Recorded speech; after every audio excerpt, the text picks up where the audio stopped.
Izin, kemarin kan sempat ramai di media sosial ya Pak yang di-upload Bang Jack soal Hercules gitu Pak, yang menantang Pak Dir sampai akhirnya dia minta maaf. Izin tanggapannya Pak Dir. Terima kasih. Oke. Bisa pelan-pelan jelaskannya rekan-rekan sekalian ya. Yang pertama rekan-rekan sekalian, setelah viral tiba-tiba Hercules minta maaf ya. Sebagai insan beragama, kalau orang minta maaf ya kita maafkan ya. Tapi kalau buat salah ya nggak ada alasan kan seperti itu. Jadi begini, kita harus jelaskan ini masalah premanisme ini. Dasarnya kita melakukan penindakan terhadap premanisme itu yang pertama adalah keresahan masyarakat. Itu ada yang namanya fenomena silent sound, suara-suara diam. Kadang-kadang mereka ini ya, korban-korban ini menjadi korban cuma takut untuk melaporkan, itu dari dulu seperti itu. Dan ini fenomena ini kita temukan juga di daerah-daerah. Kadang-kadang dia mencabut laporannya karena diintimidasi. Inilah ciri khas daripada aksi premanisme ini ya. Ini menciptakan namanya fear of crime, keresahan. Ini memang spesifik untuk premanisme. Dan kemudian untuk kasus Hercules ini perlu kami ralat ya. Dia bukan 2 kali sudah ditangkap oleh tim kami, salah ya. Sudah 3 kali. Ya, pertama kasus melawan petugas, di mana saat itu tahun 2013 ditangkap di Jakarta Barat. Kita bagi tugas saat itu Polres Jakarta Barat melakukan penyidikan kasus pemerasan, kemudian Polda Metro Jaya melawan petugas. Jadi kalau dulu masih ingat, keluar tahanan kita tangkap lagi.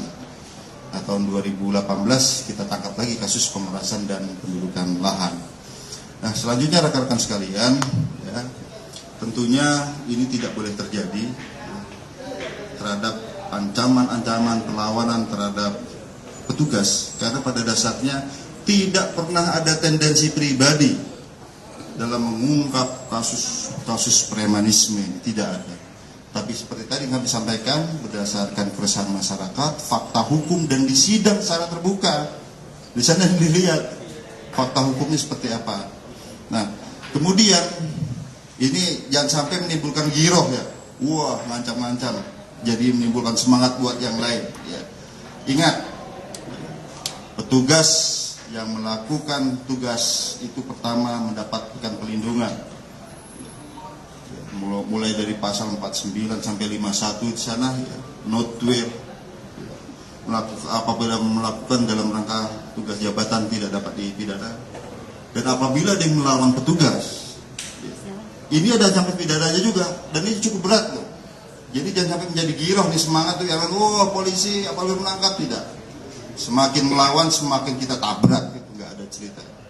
Intinya negara tidak boleh kalah dengan aksi premanisme. Tidak boleh ada kelompok tertentu apapun itu yang bergerak di atas hukum. Apabila yang mereka menghambat atau melawan petugas dalam melaksanakan tugasnya, semakin melawan semakin kita tabrak, itu tidak ada cerita. Tidak boleh aparat takut terhadap ancaman-ancaman. Nah sekarang kalau misalnya polisinya takut, gimana mereka ngancam masyarakat? Ya selama ini ada namanya fenomena silent sound itu. Benar, ini terjadi di lapangan. Kadang-kadang sudah lapor, dicabut laporannya, takut. Ini tidak boleh terjadi. Tidak boleh terjadi ada namanya fear of crime, keresahan masyarakat dan lain sebagainya. Cukup ya? Oke, terima kasih.